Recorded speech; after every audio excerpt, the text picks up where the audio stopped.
Hi friends, how are you. ये video मैंने सिर्फ आप लोगों के लिए शूट किया है क्योंकि कई दिनों से बहुत सारे बच्चे मुझे बोल रहे थे कि सर अब बहुत कम टाइम बाकी है, मैं स्टडी कैसे करना चाहिए, और मैं चाहता था कि मैं उनको कुछ हेल्प कर पाऊं। तो बहुत सारे स्टूडेंट्स जो पूरे साल से पढ़ाई करते हैं या जिन्होंने पढ़ाई को इग्नोर किया है, सब कंफ्यूज हो गए हैं। तो उनको मैं कुछ टिप्स देना चाहता हूं कि अब पढ़ाई कुछ दिन बाकी हैं तो कैसे की जाए। ये एक वॉर लाइक सिचुएशन है। आपको पता है कि वॉर में क्या होता है कि वॉर में बहुत कम टाइम होता है हमें प्रिपेयर करने का, और ये वॉर है आपका 1 महीने के लिए। ये वॉर किसी और से नहीं है, आपको अपने आप से लड़ना है अपने अच्छे रिजल्ट के लिए। तो इस रिजल्ट को अच्छा लाने के लिए हम आज कुछ बातें करेंगे। मैं कुछ आपको 5 इंपॉर्टेंट टिप्स देने वाला हूं, और वो टिप्स मुझे यकीन है कि आपको जरूर हेल्प करेगी आपका अच्छा रिजल्ट लाने में। तो अब क्योंकि बहुत कम टाइम बाकी है तो हम कुछ चीजें समझने की कोशिश करते हैं। सबसे पहली बात, सबसे पहली टिप, सबसे इंपॉर्टेंट, आपको यकीन करना है कि आप ये कर सकते हो। You can do it. क्योंकि क्या होता है कि जब इतना कम समय बाकी रहता है और इतना ज्यादा सिलेबस करना होता है तो कुछ हमें यकीन नहीं होता कि क्या मैं कर पाऊंगा या नहीं कर पाऊंगा। लेकिन ये सबसे बड़ी कंडीशन है कि आप अपने आप को रियलाइज करो, बिलीव करो कि आप ये कर सकते हो। You can do it. तो ये काम आपके लिए आसान होगा, वरना ये काम आसान होने वाला नहीं है। मेरे इतने सालों के एक्सपीरियंस के बाद मैं यकीन के साथ कह सकता हूं कि कई स्टूडेंट्स जो पूरी साल पढ़ाई नहीं करते लेकिन आखिरी महीने में अगर जबरदस्त पढ़ाई करते हैं तो अपने रिजल्ट को इंप्रूव करके, जबरदस्त इंप्रूव करके रख देते हैं। तो यू कैन डू इट। आपको 2 प्रकार के पेन लेने हैं, लेकिन उसमें से कौन सा पेन लेना है ये आपको डिसाइड करना है। एक है पेन डिसिप्लिन का, द पेन ऑफ डिसिप्लिन, या पेन ऑफ डिसअपॉइंटमेंट। आप सोचो 1 महीने के बाद क्या होगा। अगर आपने एग्जाम अच्छी तरीके से दी तो आप एंजॉय कर पाओगे, you will not be disappointed. तो मुझे जहां तक लगता है कि पेन ऑफ डिसअपॉइंटमेंट लेने से अच्छा है पेन ऑफ डिसिप्लिन लिया जाए, मतलब अपने आप को 1 महीने के लिए डिसिप्लिन रखे। दूसरी टिप है keep your deadline in mind. अब आपके पास डेडलाइन सिर्फ कुछ दिनों की, मतलब 1 महीने की है, उससे ज्यादा नहीं है। आपने इलोन मस्क के बारे में सुना होगा। जब उन्होंने अपना पहला जो स्पेसएक्स का प्रोजेक्ट लॉन्च करना था, अपनी टीम को टाइम दिया था कुछ 11 महीने का, लेकिन अचानक उन्होंने वो टाइमलाइन बदल दी और बोल दिया कि अब 1 महीने में हमें लॉन्च करना है। तो टीम के सारे मेंबर्स डिस्कस करने लगे कि भाई अब क्या किया जाए, अब तो बहुत कम टाइम बाकी है, 1 महीना बाकी है। तो उन्होंने फिर उसी दिन अलाइन कर दिया कि हम अब 1 महीना भी नहीं, हम 24 आवर्स में इसको लॉन्च करने जा रहे हैं। तब फिर वो काम हो गया। अब जो काम इंसान को पूरा साल दो वो नहीं कर सकता है, अगर 1 महीना दो तो उसमें भी वो करता है, 1 दिन दो तो भी उसमें कर दिखाता है। मतलब काम तो होता ही है, आप कितना भी वक्त दो, वक्त आप कितना लगाते हो उस पर डिपेंडेंट है। अब आपने पूरा 1 साल इसके पीछे लगाया है, अब 1 महीना बाकी है। मैं नहीं चाहता हूं कि आप 1 दिन के लिए वेट करो, इसलिए आप डेडलाइन ध्यान में रखो। Keep your deadline in mind and work hard for that. अब तीसरी बात है, तीसरी टिप है बी लाइक अ मॉन्क। एक सन्यासी की तरह पढ़ो। मतलब अभी किसी से और से सरोकार मतलब रखने की जरूरत नहीं है।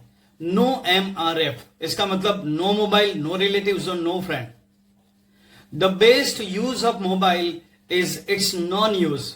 मतलब मोबाइल का सबसे अच्छा यूज अभी उसको यूज नहीं करना है 1 महीने तक।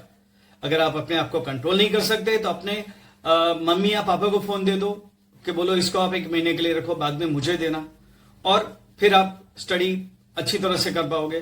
किसी भी रिलेटिव्स या फ्रेंड को बता दो कि मैं पढ़ाई कर रहा हूं। अगर वो आपके सच्चे फ्रेंड हैं और आपके वेल विशर हैं, then definitely this people will help you to get your result. वो आपको परेशान नहीं करेंगे, और कोई दोस्त छूट भी जाता है तो ज्यादा टेंशन करने की जरूरत नहीं है। अगर वो सच्चे रिश्ते हैं तो वापिस आ जाएंगे, वरना कुछ नहीं होगा तो आपका रिजल्ट तो अच्छा आएगा ही। तो अभी 1 महीने के लिए नो MRF, मतलब no mobile, no relatives, no friend. अपने फैमिली फ्रेंड्स को बोल दो कि आपको कहीं भी इनवाइट ना करें, कहीं आप जाएंगे नहीं। और एक इंपॉर्टेंट चीज, आप अभी पासपोर्ट के लिए, लाइसेंस के लिए कोई भी डेट ना रखे, उसके बाद ही एग्जाम के बाद का डेट रखे। चौथी टिप्स है स्टडी स्मार्टली। अब कई स्टूडेंट्स को मालूम नहीं 1 महीना बचा है, मुझे क्या स्टडी करना, कैसे स्टडी करना चाहिए। जो भी बुक हाथ में आती वो पढ़ने के लिए ले लेते हैं। तो आपको ये नहीं करना है। आपको क्या करना है, आपके सिलेबस को दो हिस्सों में बांट लेना है, एक इजी टॉपिक्स और एक हार्ड टॉपिक्स। इजी टॉपिक्स वो कि जो आपको अच्छी तरह से आते हैं, जो आपने बहुत बार अच्छी तरह से अटेम्प्ट किए हैं, तो उन टॉपिक को खाली रिफर कीजिए आप, उनको ज्यादा डिटेल में पढ़ने की जरूरत नहीं, because you have learn them thoroughly, तो उसकी चिंता मत कीजिए। उसके ज्यादा से ज्यादा क्वेश्चन अलग अलग पेपर में से सॉल्व कीजिए। अब दूसरी बात है कि हार्ड टॉपिक, दूसरा डिवीजन है हार्ड टॉपिक। हार्ड टॉपिक में क्या करना है कि आपके जितने भी हार्ड टॉपिक है वो सारे स्टडी करने की जरूरत नहीं है। आप पिछले सालों का पेपर पैटर्न देख लीजिए, कौन से क्वेश्चंस इंपॉर्टेंट है, कौन से सबसे ज्यादा पूछे जाते हैं, उन सबको आप सीखिए। नहीं आता है तो अपने मेंटर, टीचर, दोस्त के पास जाइए, उसको सीखिए, लेकिन सारे हार्ड क्वेश्चन करने की जरूरत नहीं है। आपको जो बहुत ही इंपॉर्टेंट लगते हैं वो किसी से सीखिए और कोशिश कीजिए, यकीनन आ जाएंगे। क्योंकि आप जब भी जल्दबाजी में सीखने जाओगे तो नहीं आ पाएगा, लेकिन आप पूरे कंसंट्रेशन से, मेडिटेशन से वो हार्ड टॉपिक सीखोगे तो यकीन है आप वो कर पाओगे। तो ये डिवीजन आप हमेशा करना है कि अपने सिलेबस को इजी और हार्ड टॉपिक में बांट लेना।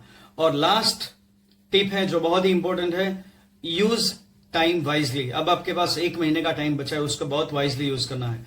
अभी तक आप टाइम टेबल बनाते थे स्टडी करने के लिए और पूरे दिन में से वक्त निकालते थे स्टडी करने के लिए, लेकिन अब ये नहीं करना है। अब आपको बिल्कुल अलग करना है। अब ये करना है कि आप पूरा दिन स्टडी करना है और बाकी सब चीजों के लिए आपको टाइम कम यूज करना है।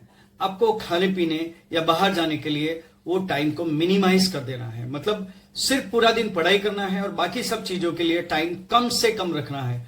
तो अगर आपने पूरे साल पढ़ाई की है और अभी आपको कंफ्यूजन हो रहा है कि आप 1 महीने में क्या करोगे, तो 1 महीने में बहुत कुछ हो सकता है। You have 30 days to go and you can definitely improve.